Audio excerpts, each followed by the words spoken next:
There is a particular kind of tiredness that does not come from working too hard, but from a mind that will not stop. You may know it well.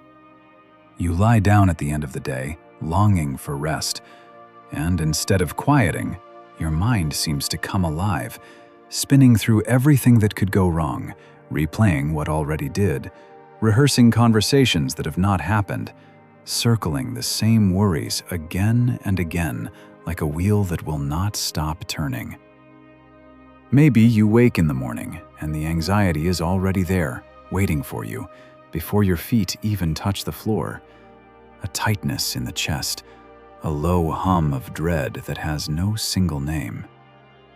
Maybe you carry, all day long, the heavy sense that everything depends on you, that if you stop holding it all together, it will all fall apart, that you cannot afford to set the weight down even for a moment.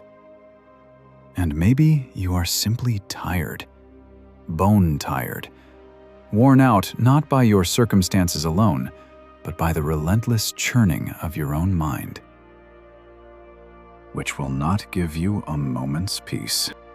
If that is you tonight, if you are anxious, worried, overwhelmed, if your thoughts race and your heart will not unclench and you cannot remember the last time you felt truly at rest, then I want to sit with you for this hour, gently. Not to tell you to just calm down, because if you could, you would have already. Not to scold you for worrying, because anxiety is not a sin to be ashamed of, and adding guilt to your fear would only make the weight heavier. But to bring you, slowly, toward the one who speaks to storms, who is tender with the fearful, who does not despise an anxious heart, but draws near to it, and who offers you something the world cannot, a peace that does not depend on everything finally going right. So take a breath, as deep as you can manage. Let your shoulders down just a little. And let me tell you what God says to the anxious mind. And let me say at the very start what I will not do, so you can trust me through this hour. I am not going to promise you that nothing bad will ever happen, that the things you fear will all turn out fine, because I cannot see your future, and I will not hand you a guarantee God has not given. And I am not going to tell you that if your faith were just stronger, the anxiety would vanish, because that is not true, and it would only pile shame on top of your fear. What I will offer you is something better than a false promise, and gentler than a rebuke. The presence of a God who is tender with the fearful, who does not ask you to stop being anxious before he will draw near, who invites you to hand him the weight you cannot carry, and who offers a peace that does not depend on your circumstances ever being fully resolved. That is a peace you can have tonight, in the middle of everything that is still unsettled, because it was never going to come from settling it all. It comes from him, and he is here. Let me begin by simply naming what this is like, because part of the loneliness of anxiety is feeling that no one else understands the inside of your own head. It is the mind that will not stop, the thoughts that run in circles long after you have begged them to be still. You decide to rest, and instead your mind hands you the whole list of everything unresolved, every worry, every what if, and turns them over and over, examining each one, finding new things to fear. It is exhausting in a way that is hard to explain to someone who does not live with it, because the exhaustion comes from inside, from a brain that treats every small uncertainty as an emergency and will not let you set it down. You are not lazy, and you are not weak.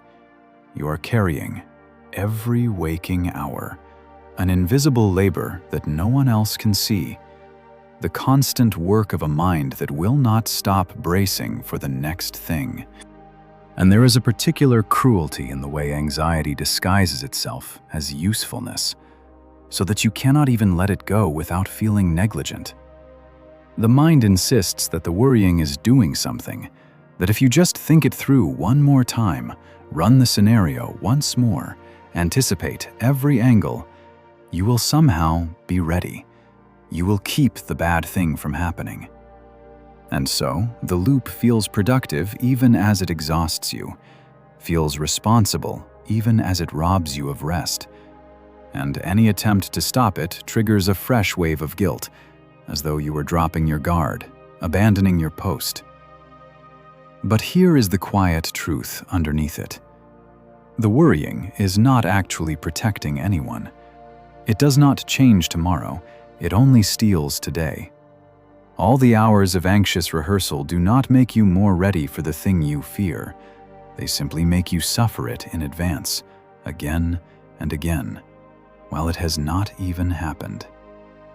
If you could see how little your worrying actually controls, you might be able to set some of it down, not because you stopped caring, but because you finally saw that the endless mental labor was never the thing keeping your world safe. Something far greater than your vigilance has been holding it all along. It is the way the dread can be there before you are even awake, the anxiety that greets you in the first conscious moment of the morning, so that you wake already tense, already behind, already afraid, before the day has given you a single reason. There is a special heaviness in opening your eyes to a feeling of dread that has no clear cause, in having to climb up out of anxiety just to begin the day. And there is an exhaustion that builds, day after day, of never getting a true break from it, of waking already depleted because even sleep did not bring real rest.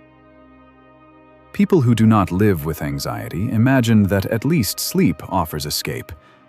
But you know the dread can follow you even there, into restless nights and early waking, and the heavy return of it the moment consciousness comes back.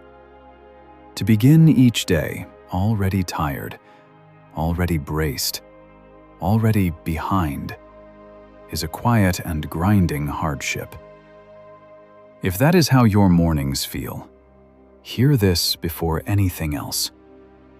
The God whose mercies, the scripture says, are new every morning, is there at the start of your day before the dread is, waiting for you in the first gray light, with a fresh supply of exactly the grace this day will need. You do not have to face the morning's weight on yesterday's emptiness. There is new mercy waiting at the dawn, every dawn.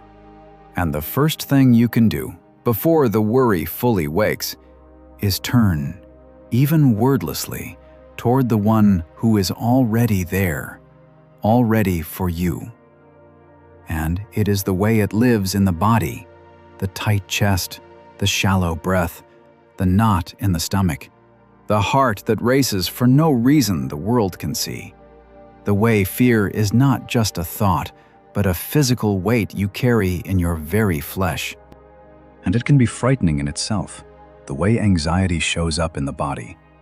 The racing heart that makes you wonder if something is wrong with you, the breathlessness, the dizziness, the strange physical sensations that then become one more thing to worry about, until you are anxious about your anxiety, afraid of the fear itself.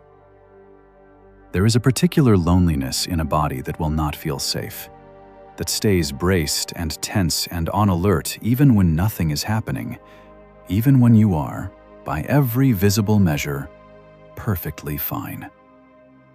If that is part of your struggle, understand first that you are not imagining it, and you are not broken. The body's alarm system, designed to protect you, has simply learned to stay switched on, and that is a real and physical thing, not a moral failing or a lack of faith. Be gentle with your body in this. It is not your enemy. It is a frightened creature doing its best to keep you safe, overdoing it out of love. And the God who made your body is not far from it. His peace can reach even into the nervous system, even into the flesh, settling what no amount of willpower could settle. Sometimes the most spiritual thing you can do for an anxious body is the gentlest, most ordinary thing. A slow breath, a moment of stillness, a kindness toward yourself, received as a gift from the God who made you and does not despise your frailty. It is the crushing sense that you have to hold everything together, that the weight of it all rests on you, that if you relax your grip for even a moment, something will slip and it will all come apart. You have become the one who carries it. The worries for the people you love, the responsibilities, the what-ifs, the endless mental list of things that could go wrong and must be prevented. And you cannot seem to put it down, because putting it down feels irresponsible, feels dangerous, as though your worrying is the only thing holding the world in place. So you carry it, and the carrying never ends, because there is always something new to add to the load. And the heaviest part of that load is often the people you love. It is one thing to worry about yourself. It is another, deeper anguish to lie awake worrying about your children, your spouse, your aging parents, the people whose well-being matters more to you than your own. The anxious mind takes love and turns it into torment, until caring about someone means lying awake imagining everything that could harm them, until your love expresses itself mostly as fear.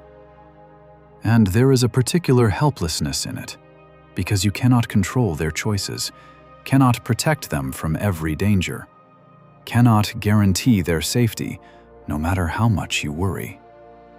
And so the love has nowhere to go but into anxiety.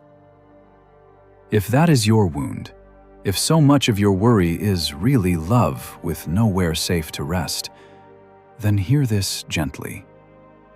The people you love are held by a God who loves them even more than you do, who is with them in the places you cannot go, who is able to reach them when you cannot. Your worry was never what kept them safe. You can love them just as fiercely and entrust them, again and again, to the one who can actually watch over them. And that entrusting is not a lessening of your love. It is love finally finding a place to rest. It is the overwhelm of too much, the feeling that the demands on you exceed what you have to give, that there is more to do than can possibly be done, more to worry about than can possibly be managed, and that you are perpetually one step behind, drowning slowly in a tide of obligations and fears that never recedes. The list is never finished. The moment you handle one thing, 3 more appear. And underneath it all is the quiet terror that one day you will not be able to keep up, that the whole fragile structure you are holding up by sheer anxious effort will finally collapse. That fear, the fear of your own collapse, is its own special torment because it makes rest feel impossible. You cannot let yourself slow down, cannot take the break your exhausted mind and body are begging for, because some part of you is convinced that you are the only thing standing between your life and disaster, and that to rest is to invite the catastrophe in. And so you push on, more and more depleted, running on fumes, terrified that if you stop, you will not be able to start again. It is a trap, because the very rest you are denying yourself is the thing you most desperately need.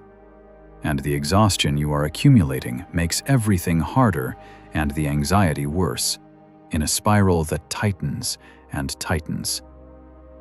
If you are caught in that spiral, hear this. You are not actually the load-bearing wall of your entire world. It feels that way, but it is not true. And the proof is that the world has survived every time you have, in fact, had to stop, to sleep, to be sick, to be unable. It held together then, because it was never really resting on you. You are allowed to rest. The structure will not collapse if you do, because it was never your strength holding it up in the first place. And it is so tiring. This is the part people who do not struggle with it rarely understand, that anxiety is exhausting, that living with a mind that will not rest wears a person down to the bone, that you can be more tired from a day of worrying than from a day of hard physical labor. You long for rest, real rest, the kind that reaches all the way down, and it seems always just out of reach, because even when your body is still, your mind is running, and there is no off switch you have ever been able to find. And that longing for rest is not a weakness to be ashamed of. It is one of the truest hungers of the human soul. And God Himself built it into you. He made rest sacred from the very beginning, wove a rhythm of rest into the fabric of creation, commanded His people to keep a day of it, not as a burden, but as a gift, a regular release from the relentless doing. The God you are reaching toward is not a taskmaster who wants you anxious and exhausted and endlessly productive. He is the one who said, "Come unto me, all you who are weary and heavy laden, and I will give you rest." He invites the tired. He is drawn to the weary. The very exhaustion you are carrying, far from disqualifying you or annoying Him, is precisely the thing He responds to, because His heart goes out to the worn down, and His deepest invitation is offered specifically to those who have nothing left. So your longing for rest is not something to feel guilty about, as though a stronger person would not need it. It is a homing signal, calling you toward the one who made you for rest and is waiting to give it. You were not made to run on anxiety forever. You were made for rest, and there is a rest with your name on it, held out by the gentlest hands in the universe. And often, on top of all of it, there is a layer of shame, because everyone else seems to cope, seems calm, seems able to handle their lives without this constant inner churning. And so you hide it. You smile and function, and let no one see the storm inside. And the hiding adds its own loneliness. And the truth that hiding conceals is that you are far from alone in this. The calm faces all around you, the people who seem to have it all together, are very often hiding storms of their own, just as carefully as you hide yours. Anxiety is one of the most common burdens human beings carry, and one of the most concealed, so that countless people sit in the same room, each convinced they are the only anxious one, each performing a calm they do not feel, each lonely inside a struggle the person beside them shares. If you could see behind the composed expressions, you would find that a great many of them lie awake too, brace through their mornings too, carry invisible weights too. You are not the strange exception in a world of the serene.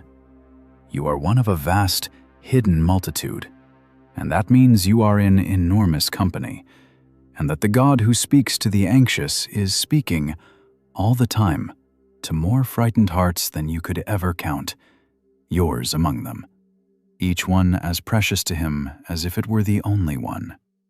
Worse, perhaps you have been told, even by well-meaning religious people, that a real believer should not be anxious, that your worry is a sin, a failure of faith, something to repent of.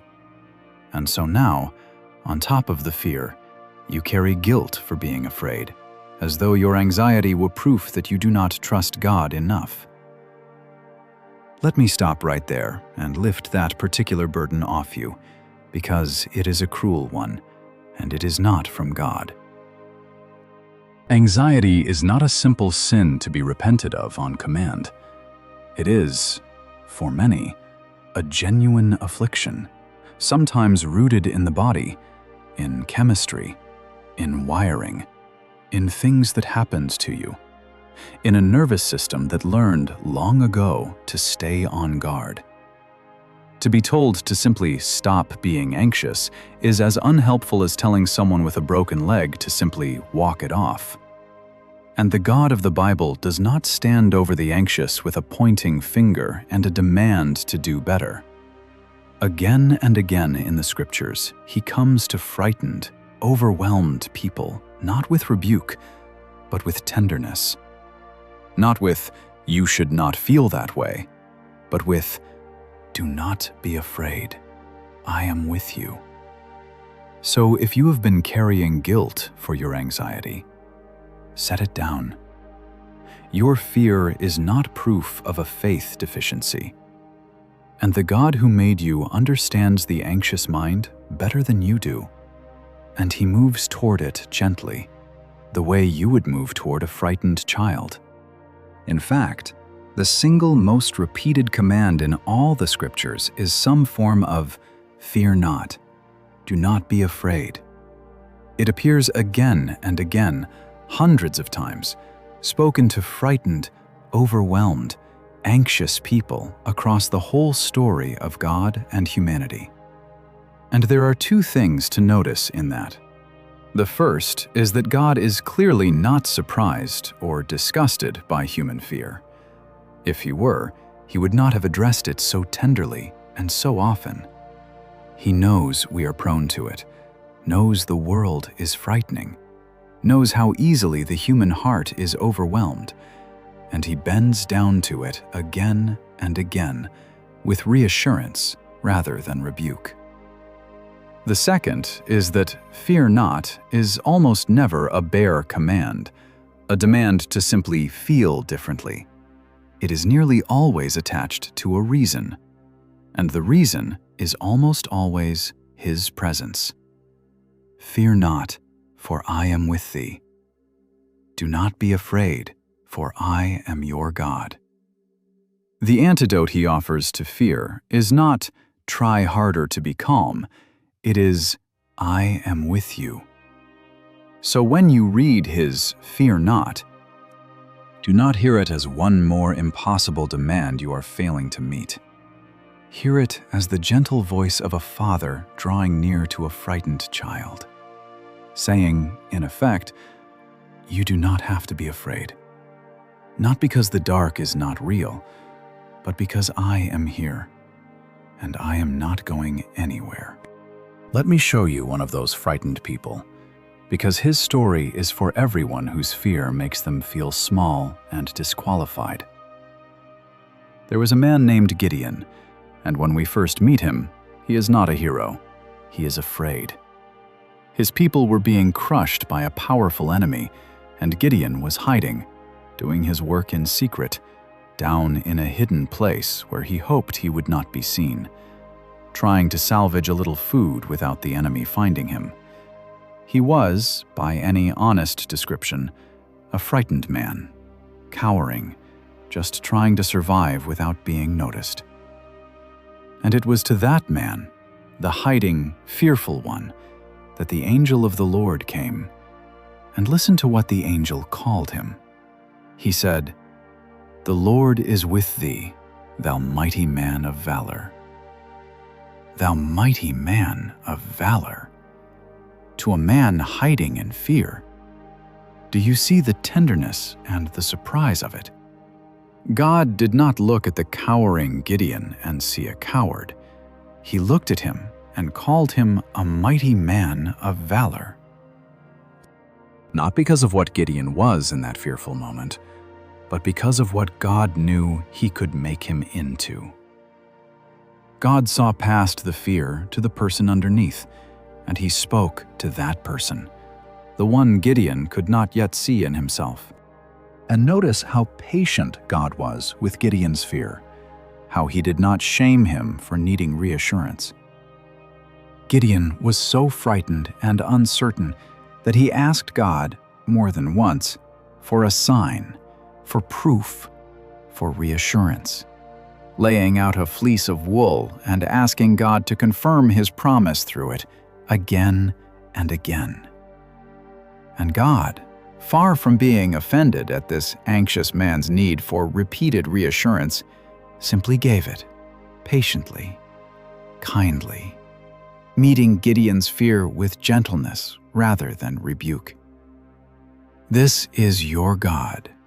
He is not impatient with your anxious need for reassurance. He does not roll His eyes at your fear or grow weary of your need to be told again that it will be all right. He meets the anxious heart the way He met Gideon's, with patience, with tenderness, with a steadiness that does not depend on your being brave yet. And there is something freeing in seeing that God did not wait for Gideon to become fearless before He used him, did not hold back until the man had his anxiety fully under control. He called him, met him, walked with him, and worked through him while he was still afraid, still asking for one more sign, still needing to be reassured. God did not require the fear to be gone first. He simply came alongside it and went forward with the frightened man anyway. This means you do not have to wait until you have conquered your anxiety to be loved by God, to be walked with and worked through. You do not have to get the fear sorted out as a precondition for His presence. He comes to you as you are, anxious and unsteady and needing reassurance. And He says, as He said to Gideon, "The Lord is with thee." And then He begins, patiently, to make you into more than you can yet imagine. Not after the fear is gone, but right in the middle of it. The fear is not a wall between you and God. He walks straight through it to reach you, and then keeps walking, with you, forward. And in time, the frightened man hiding in the winepress became exactly what God had called him, a deliverer of His people. Not because he stopped being afraid, but because God was with him in the fear. And there is something worth pausing on in the name God gave him, because it reveals how God sees you in your anxiety. God did not address Gideon by what he was feeling in that moment, did not call him fearful one, or anxious one, or coward. He called him by the truest thing, by the person God knew was in there underneath the fear, by who Gideon would become as God worked in him. This is how God sees you, too. He does not define you by your anxiety. When He looks at you, He does not see merely a bundle of nerves and worries. He sees His beloved child. He sees the courage He is going to grow in you. He sees the person you are becoming as He carries you through this. The anxiety is real, but it is not your name, and it is not your identity, and it is not the deepest truth about you. The deepest truth about you is the one God speaks over you, and it is not anxious one. It is mine, beloved, and braver than you know. You may feel like the man cowering in the winepress. God is already calling you by the name of who you will be when He is done. Let me pause here for a moment, because for some of you, the anxiety has grown into something heavier and more frightening than ordinary worry, into a weight that some days feels like it might crush you, into a darkness where the fear whispers that you cannot go on. If that is where you are, please hear me gently. You do not have to carry this alone, and you do not have to white-knuckle your way through it in the name of faith. There is no shame in reaching for help, in telling a trusted person, in seeing a doctor or a counselor. God works through those helpers, and seeking them is not a failure of faith, but an act of wisdom and self-care. If the fear ever grows so dark that staying becomes hard to imagine, please reach out, tonight, to someone who can walk closely with you, a trusted person or a helpline in your country, because you matter, and your life is precious, and you are not a burden for needing help. If it would help, you can write one word in the comments, just the word peace, so you can see how many others are carrying this same anxious weight tonight, and know you are not alone in it. You are not. Now let me tell you about a king who was overwhelmed, and what he did with his fear, because it is one of the most practical things in the whole Bible. There was a king named Jehoshaphat, and one day word came to him that a vast army, an overwhelming force, far larger than anything he could withstand, was marching against his people. It was, in every earthly sense, a hopeless situation. The kind of news that drops the stomach and freezes the breath. The kind of overwhelming threat that anxiety magnifies into the end of everything. And the scripture says, with refreshing honesty, that Jehoshaphat feared. He was afraid, openly, like any of us would be. But watch what he did with his fear, because this is the part that can change how you carry yours. He did not pretend he was not afraid, and he did not let the fear paralyze him. He turned the fear into prayer.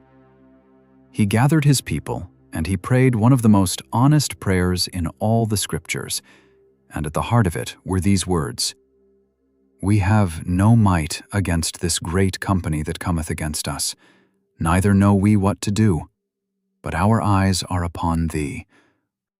Sit with that prayer for a moment, because it is the perfect prayer for the overwhelmed. We have no might. We do not know what to do, but our eyes are upon you. He did not work up a confidence he did not have. He did not figure out a strategy. He simply admitted, honestly, the truth that anxiety is always shouting at you, that you are not strong enough, that you do not know what to do. And then he did the one thing that transforms that helplessness from despair into faith. He lifted his eyes off the overwhelming threat and onto God. Our eyes are upon thee. And God answered him. And the answer is for you tonight. God said, "Be not afraid, nor dismayed by reason of this great multitude, for the battle is not yours, but God's." The battle is not yours, but God's. And then he told them to go out, not to fight in the usual way, but to stand still and see the salvation of the Lord. And they went out singing praise. And the overwhelming enemy was defeated without them having to win it by their own strength. The battle they were too weak to fight was fought for them, because they brought their helplessness to God and fixed their eyes on Him. And notice the order of it, because it is the exact reverse of what anxiety does to you. Anxiety takes the threat and makes it enormous, fills the whole screen of your mind with it, until the danger is all you can see, and God has shrunk to a small and distant thing, if you can see Him at all. Jehoshaphat did the opposite. He did not deny the size of the army. He named it honestly, this great company. But then he deliberately lifted his eyes off it and onto God, until God filled the screen and the army, though still real, was no longer the biggest thing in view. That is the great reversal available to you. You cannot always make the threat smaller. It may be as real and as large as it feels, but you can choose where to fix your gaze. And when you lift your eyes off the spinning worries and onto the one who is bigger than all of them, the worries do not necessarily disappear, but they find their right size again. smaller than your God. The phrase, "to carry out of this," is the one Jehoshaphat prayed. Our eyes are upon thee. When the anxious thoughts have grown to fill everything, that simple turning, our eyes are upon thee. Lifting your gaze from the threat to the one above it is the beginning of peace. And do not pass over how the victory actually came, because it is one of the strangest and most beautiful things in the story. When they went out to face that overwhelming army, God had them send singers ahead, people praising Him. And it was as they began to sing and to praise that God moved and the enemy was defeated. Praise went first, before there was any visible reason to celebrate, before the battle was won, while the threat was still very much real. That is a profound thing for the anxious to learn. That praise is not only what you do after the fear is gone, it can be a weapon you take up while you are still afraid. To lift even a trembling word of praise in the middle of your anxiety, to thank God for who He is and what He has done before you can see how this will turn out, is one of the most powerful things a frightened heart can do. Because it shifts your gaze, declares the truth over the fear, and invites God's presence into the very middle of the threat. You do not have to wait until you feel peaceful to praise. You can praise your way toward peace, singing, as it were, into the dark, and find that as you do, the one you are praising draws near, and the army that looked unbeatable begins, somehow, to lose its power over you. And to show you that this is not only ancient story, that God still brings the anxious and the overwhelmed into rest, let me tell you about a man named Hudson Taylor. He gave his life to carrying the message of God's love into the vast interior of China. And the weight he carried was immense. The responsibility for a great work, for many lives, for impossible needs, all resting on his shoulders. And Hudson Taylor, for all his faith, was a man who knew anxiety and exhaustion intimately. He strove and worried and pushed himself and tried with all his might to be the Christian he thought he should be, to carry the burden well, to hold it all together by sheer effort. And it nearly broke him. He drove himself to the very edge, worn down in body and spirit, exhausted by his own striving, until he reached a place where he simply could not carry it anymore, where the weight of trying had become more than he could bear. And then, through the simple words of a friend's letter, something broke open for him, and it changed everything.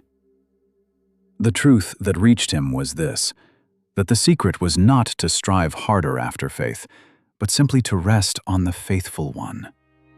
Not by trying, but by resting.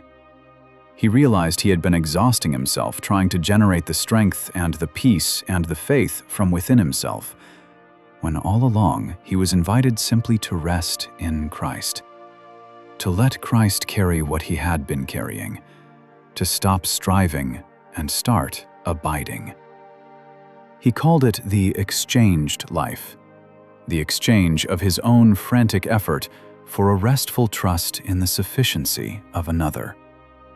And the change in him was profound.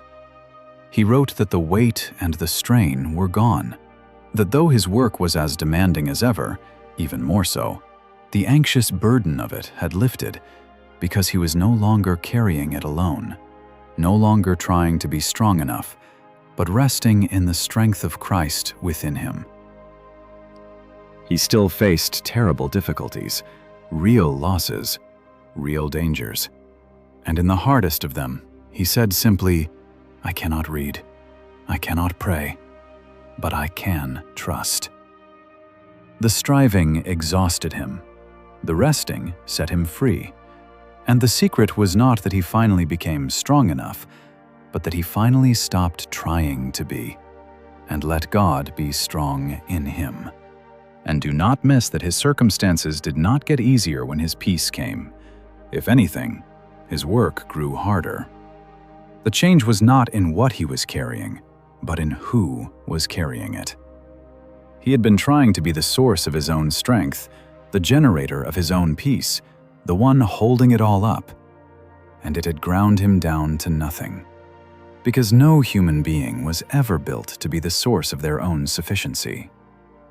When he finally let that role go, when he stopped straining to produce from within himself what only God could supply, the same load that had been crushing him became bearable, even light. Not because it shrank, but because he was no longer carrying it alone. This is the deep mistake at the heart of so much anxiety. The unspoken belief that you must be enough, that you must generate the strength and the wisdom and the control to handle everything, when you were never designed to be your own source.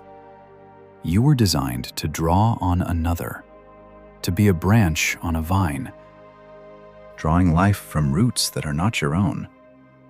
The relief Hudson Taylor found is available to you, and it is not the relief of a smaller load, but of a stronger one underneath it.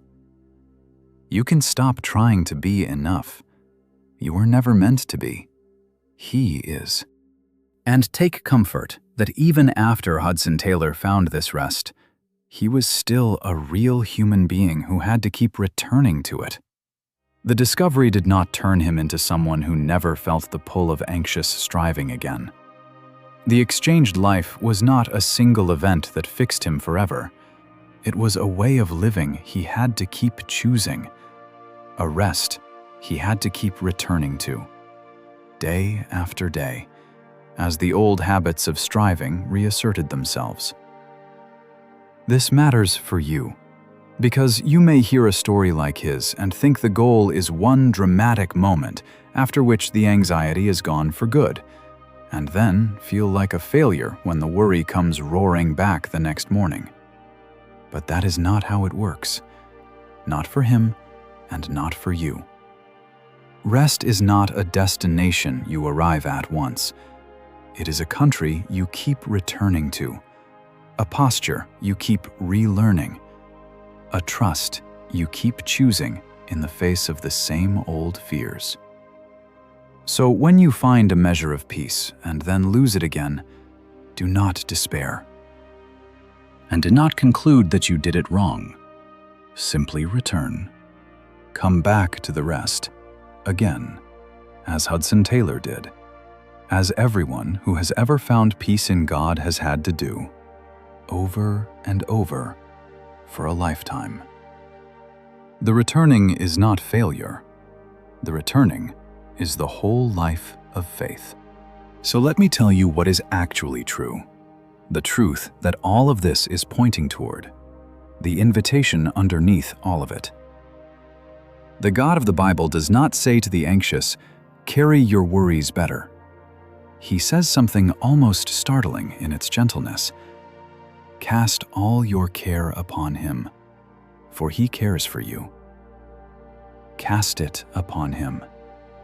The picture is of taking the whole heavy load of your anxiety, all of it, every worry and fear and what if, and throwing it onto God, off of your own shoulders and onto his, because he cares for you.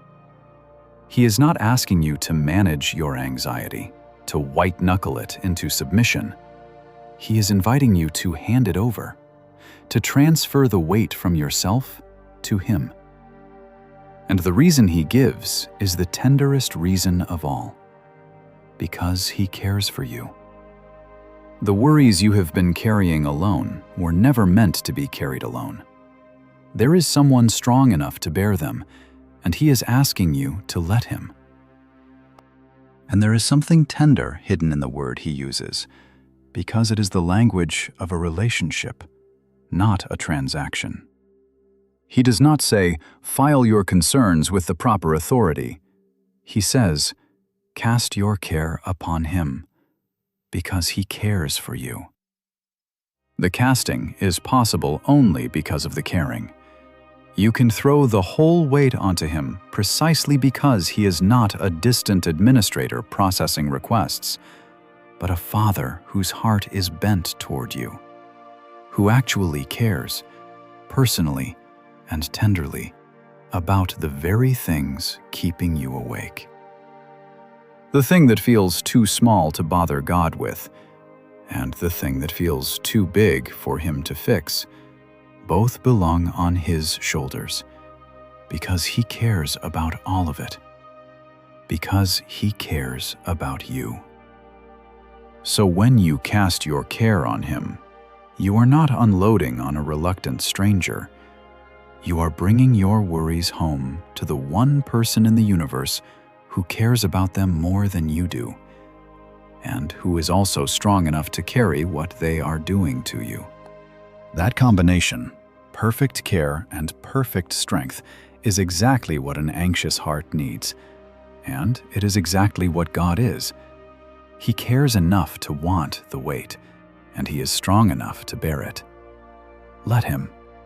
And the peace He offers does not come from finally getting everything under control, which is the impossible thing anxiety keeps demanding of you.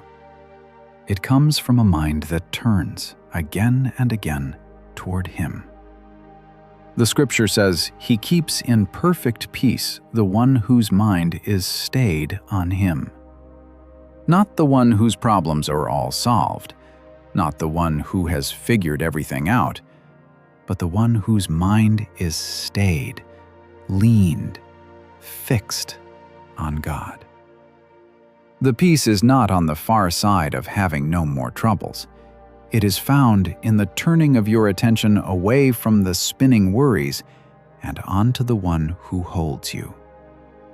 And there is great hope in that, because where you direct your mind is one of the few things, even in the grip of anxiety, that you retain some say over. You cannot always stop the anxious thought from arriving. It comes uninvited, and trying to force it out often only makes it louder. But you can, gently, choose what to turn toward once it has come. You cannot help the bird that lands, but you have some say over whether you build it a nest. So the practice is not to win a wrestling match against every worry, which is exhausting and usually fails, but simply to keep turning, again and again, toward God, like a compass needle swinging back to north. The thought comes, you turn toward Him. It comes again, you turn again. Over 1,000 small turnings, the mind slowly learns a new direction, a new home to return to. And though the worries may still come, they no longer have the whole field to themselves. That turning is something you can do right now, even with the anxiety still humming. Simply turn, wordlessly if need be, toward the God who is here, and let your mind rest, even for a moment, on Him. And when your thoughts multiply, when the anxious thoughts crowd in by the dozen, there is a beautiful line in the Psalms that says, "In the multitude of my thoughts within me, Thy comforts delight my soul." Even there, even in the very middle of the swarm of anxious thoughts, God's comfort can reach in and bring a strange delight, a peace that exists not after the thoughts stop, but right in the midst of them. And the peace He gives is not the same as the peace the world tries to sell you. The world says peace comes when the bank account is full enough, when the diagnosis is good, when the relationship is secure, when every threat is finally neutralized. It is a peace that depends on circumstances, and so it is always fragile, always one bad phone call from shattering. But Jesus said, "My peace I give unto you, not as the world gives, give I unto you." His peace is of a different kind altogether, a peace that does not depend on your circumstances being settled, that can exist in the middle of an unresolved life, in the storm, in the waiting, in the not knowing. It is a peace that comes not from the absence of trouble, but from the presence of God in the trouble. And that means it is available to you right now, in the middle of everything that is not yet fixed, because it was never going to come from the fixing. He does not promise to remove every storm. He promises to be with you in it, and to give you, even there, a peace the storm cannot reach, a quiet at the center that the chaos on the surface cannot touch. So let me speak now to the lies that anxiety has been whispering to you in the dark. It tells you that the worst is going to happen, that the catastrophe you fear is coming, that you had better keep bracing for it. But anxiety is a liar about the future. It presents its fears as facts, its worst-case imaginings as certainties, when in truth, the vast majority of the disasters anxiety predicts never come to pass. You have lived through 1,000 feared tomorrows, and almost none of them arrived the way your fear insisted they would. And even for the hard things that do come, you will not face them alone or in your own strength. The God who will be with you in the actual moment is not with you in the imagined one, which is part of why pre-living tomorrow's troubles is so futile and so draining. The grace for tomorrow comes tomorrow. Today, you only need the grace for today. And consider how often anxiety has been wrong. Think back over the years of your worrying, the countless nights you lay awake certain that some particular disaster was coming, the things you were absolutely sure would destroy you. How many of them actually happened the way your fear insisted? Some hard things came, yes, but rarely the ones you spent the most time dreading, and rarely in the form you imagined. And never, even at their worst, without God meeting you in them somehow. Anxiety has a terrible track record as a prophet, and yet it keeps speaking with total confidence, and you keep believing it. So the next time it announces, with absolute certainty, that the catastrophe is coming, you might gently remind it of its history, of all the confident predictions that never came true, of all the energy spent suffering futures that never arrived. You do not have to argue your anxiety into silence, but you can stop treating its forecasts as facts. It is not a reliable witness. It has been wrong far more often than it has ever been right. And even when the hard thing came, you were carried through it by a grace you could not have imagined in advance. It tells you that you have to figure it all out, that you must hold every possibility in your mind and solve it in advance, that the responsibility for keeping everything from falling apart rests on your anxious shoulders alone. But you were never meant to be the one holding the world together. That is God's job, and He is infinitely more capable of it than you are, and He has not asked you to take it over. The exhausting belief that everything depends on your vigilance is not humility or responsibility. It is a weight God never assigned you, and you are allowed to set it down, because there is someone who actually is holding everything together, and it is not you. And that is the best news there is. And notice the strange arrogance hidden inside anxiety. Though it never feels like arrogance, it feels like responsibility.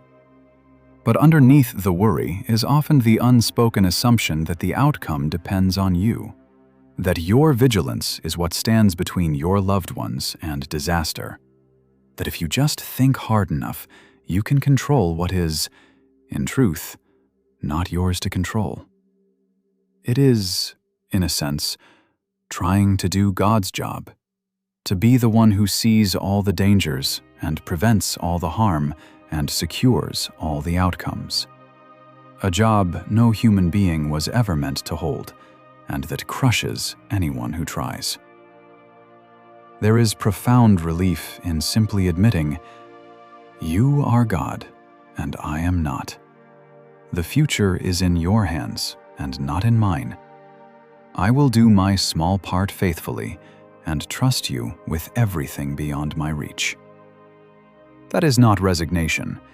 It is the sane and humble acceptance of your actual size in the universe, which is small and held, and not responsible for outcomes that were never yours to secure. You can lay down the impossible job of running the universe. The position is filled by one infinitely more capable, who has never once been overwhelmed, and who is not asking you to assist him by worrying. It tells you that your anxiety means you have no faith, that a real believer would not feel this way, that your fear has disqualified you. But you have already seen that this is not true, that the scriptures are full of faithful people who were afraid, that God called a hiding, frightened man a mighty man of valor, that he met an overwhelmed king with tenderness, that even a great missionary of faith was worn down by anxiety before he found rest. Fear and faith are not opposites.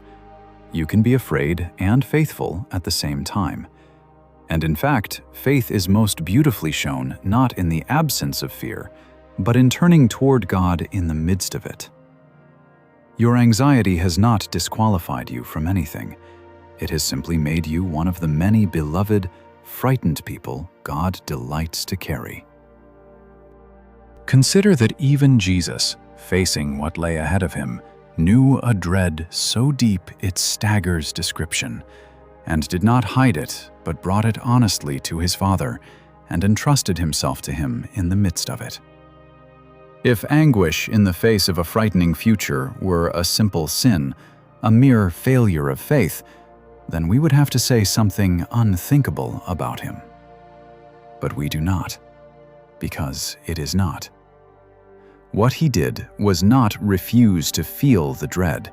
He felt it fully, and carried it straight to God, and trusted him through it. That is not the absence of distress. It is faith carrying distress to the Father. So never let anyone tell you, never tell yourself, that to feel overwhelmed and afraid is to fail at faith. The most faithful heart that ever beat knew the weight of dread, and did not waste it on shame, but poured it out to God and trusted him through it. You are in the most sacred company imaginable when you bring your trembling, anxious heart to God instead of hiding it. That is not weak faith. That is exactly what faith looks like when it is afraid. And it tells you that you will never have peace, that this is just how your mind is, that rest is for other people and not for you. But the peace God offers is not a reward for becoming a calmer person. It is a gift he gives to anxious people, again and again, as they learn to hand the weight to him. You may never become someone for whom peace comes naturally, and that is all right. The peace on offer is not a personality you must achieve, but a presence you can return to, 1,000 times a day if you need to, each time handing back the weight you keep picking up. It is available to you, exactly as anxious as you are, right now. And do not measure your progress by whether the anxious feelings have disappeared. Healing from anxiety is rarely a straight line, and it is rarely the sudden, permanent silencing of all fear. More often, it looks like learning to find God in the middle of the fear, like the gaps of peace growing slowly longer, like recovering a little faster each time the wave comes, like discovering that you can be anxious and still be held. You may always be someone who feels things deeply, who is prone to worry, whose mind runs fast. That is part of how you are made, and it is not a defect to be eliminated, but a tenderness to be carried gently. The goal is not to become a person who never feels anxious. The goal is to become a person who, in the anxiety, knows where to turn, who has learned the way back to the presence again and again, who is no longer alone in the fear. That is a peace you can grow into, even if the anxious wiring never fully changes, because it does not depend on the wiring. It depends on the one you keep turning to, and He is always there. So what do you do when your mind will not stop? A few gentle things for the anxious heart. Turn the worry into prayer, which is the single most practical thing the Scriptures offer the anxious. There is a verse that says, "Be anxious for nothing, but in everything, by prayer, with thanksgiving, let your requests be made known to God, and the peace of God, which surpasses all understanding, will guard your heart." Notice that it does not say simply, "Stop being anxious." It says, take the very thing you are anxious about and turn it right there into a prayer. Every worry becomes an invitation to talk to God about that exact thing.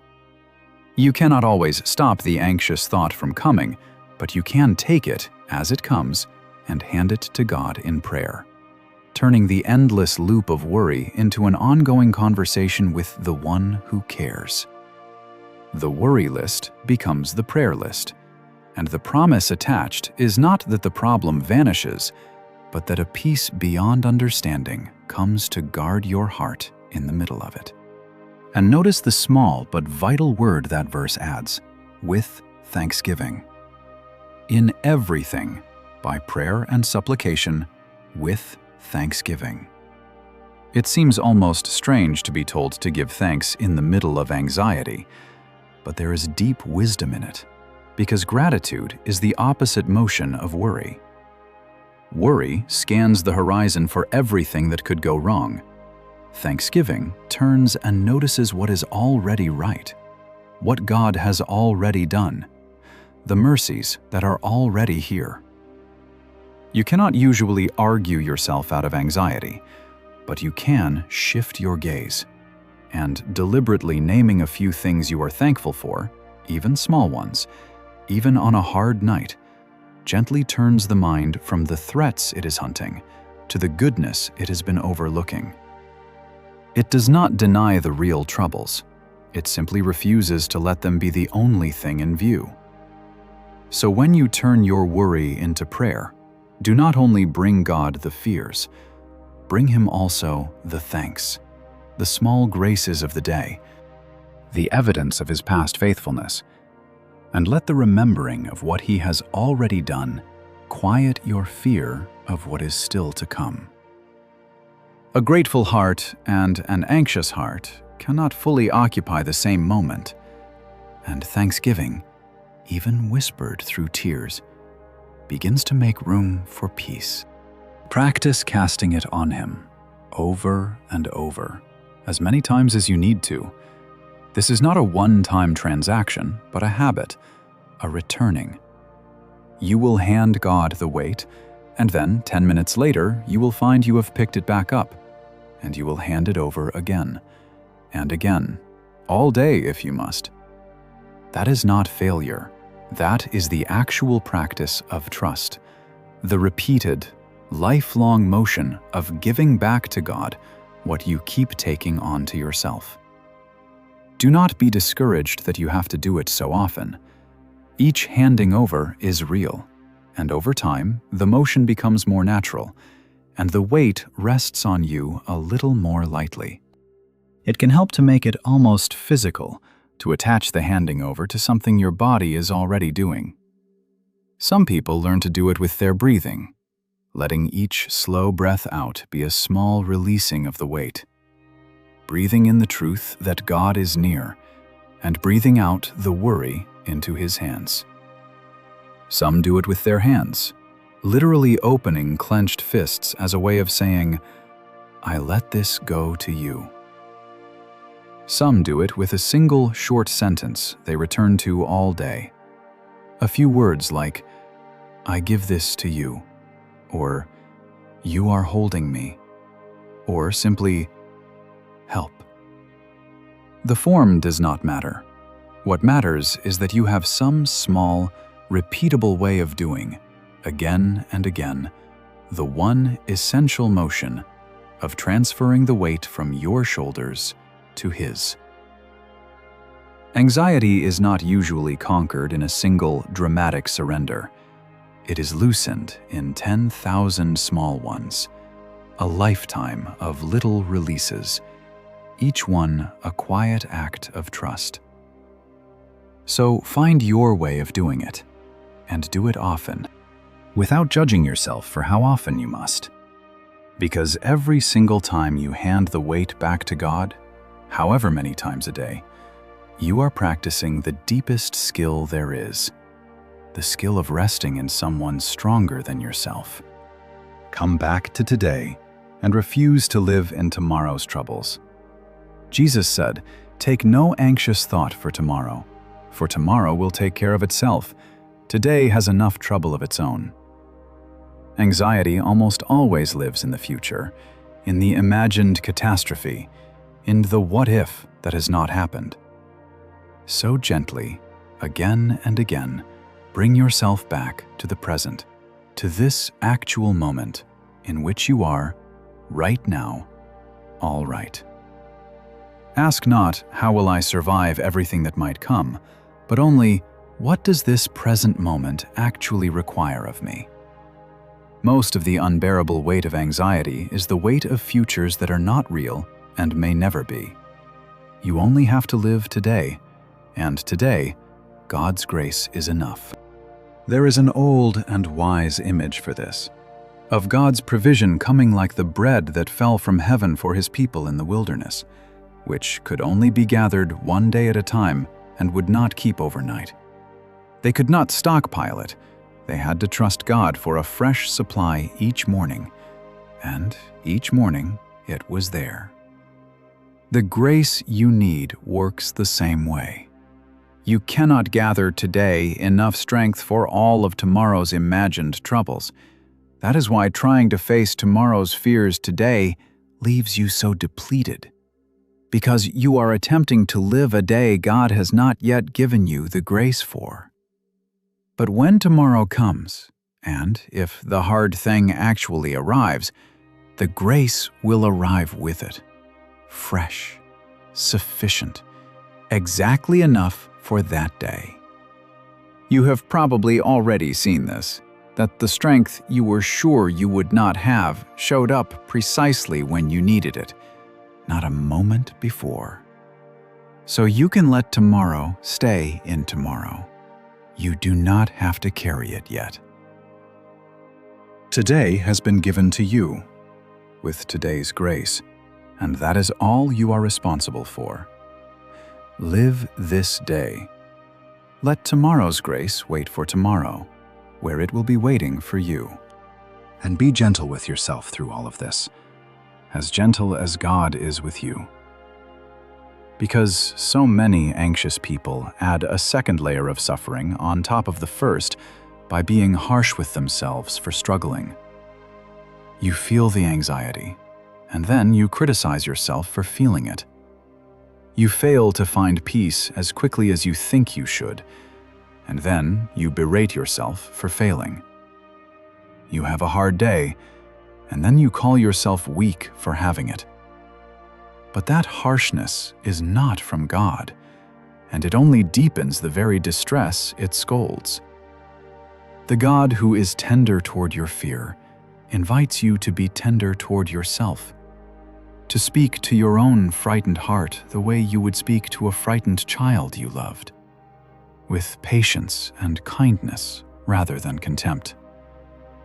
When you notice the anxiety, instead of attacking yourself, you might simply say, "Of course this is hard, and I am not alone in it, and God is with me, even here." That gentleness is not self-indulgence. It is agreeing with how God Himself regards you. And it lowers the inner temperature enough for peace to have somewhere to land. You are doing better than you think, carrying more than anyone around you knows. And the God who sees all of it is not disappointed in you. He is proud of you for getting up and facing another day with this weight. and He is asking you to extend to yourself a little of the compassion He has never once withheld from you, and learn, slowly, to rest rather than strive, as Hudson Taylor did. So much of anxiety is the frantic effort to be strong enough to handle it all, to hold it together by sheer will. But you were not designed to be the source of your own strength. The invitation is to stop striving and start leaning, to let Christ carry what you cannot, to rest in His sufficiency rather than exhaust yourself manufacturing your own. This is not laziness, it is the deepest wisdom, the exchange of your frantic, depleting effort for a restful trust in the one who is strong when you are weak. You can stop trying so hard. You can lean back into arms that will hold you, and reach for help without shame, because that too is part of how God cares for the anxious. Just as you would see a doctor for a wound in your body, there is no shame in seeking help for a struggling mind, in talking to a counselor, in sitting with a trusted friend, in seeing a physician if your anxiety has grown into something that needs that kind of care. God is not honored by your suffering alone when help is available. He is the one who put the helpers there, who gave people the wisdom to understand the mind and the body. And reaching for them is not a failure of faith, but one of the ways His care reaches you. Some of the most faithful people you could ever meet have needed and received this kind of help, and it did not make their faith smaller. It was part of how God carried them. So, if some quiet voice has told you that getting help would mean you are weak or faithless, or that you should be able to pray it away on your own, do not believe it. Tend to your mind the way you would tend to any other part of you that was hurting. Gently, wisely, with help, and receive that help as one of God's good gifts to the anxious. Let me leave you with this, and then I will let you go gently into your night. There is a line in the Psalms written for the anxious heart at the end of a long day, and it says that the one who watches over you will not slumber nor sleep. He is your keeper, a shade at your right hand, watching over your going out and your coming in, both now and forevermore. He never sleeps. Think about what that means tonight. The reason you cannot rest is that some part of you believes that if you stop worrying, if you let go of the vigil, if you stop holding it all together, everything will fall apart. And so you have appointed yourself the keeper of a watch you were never strong enough to keep, a sentinel who is not allowed to sleep. But the watch was never yours to keep alone. There is one who keeps it and never sleeps, who is awake through every hour you lie staring at the ceiling, who holds together the very things you are straining to hold, who has never once been overwhelmed by what overwhelms you, who will still be holding the whole world steady long after you have finally closed your eyes. And because He is keeping watch, you are free to come off duty. You do not have to stay awake guarding what He is already guarding. You can set the watch down. You can close your eyes.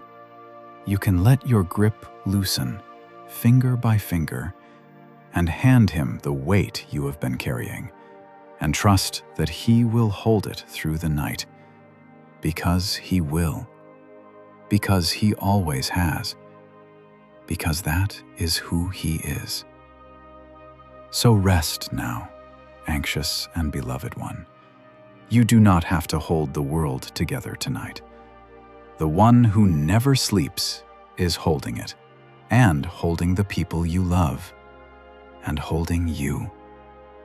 And you are safe, truly safe, to lay your tired mind down at last. The watch is covered, the weight is carried. You are kept. Tonight, you do not have to solve anything, or figure anything out, or brace for anything. You have only to let yourself be held by the one who has been holding you all along. Even on the nights you forgot he was there. Whatever tomorrow holds, it will not come without him, and it will not come without the grace to meet it. So for tonight, let it be enough that you are loved and watched over and safe in hands that will not let you go. Be still now and let yourself rest. He has you. You can sleep.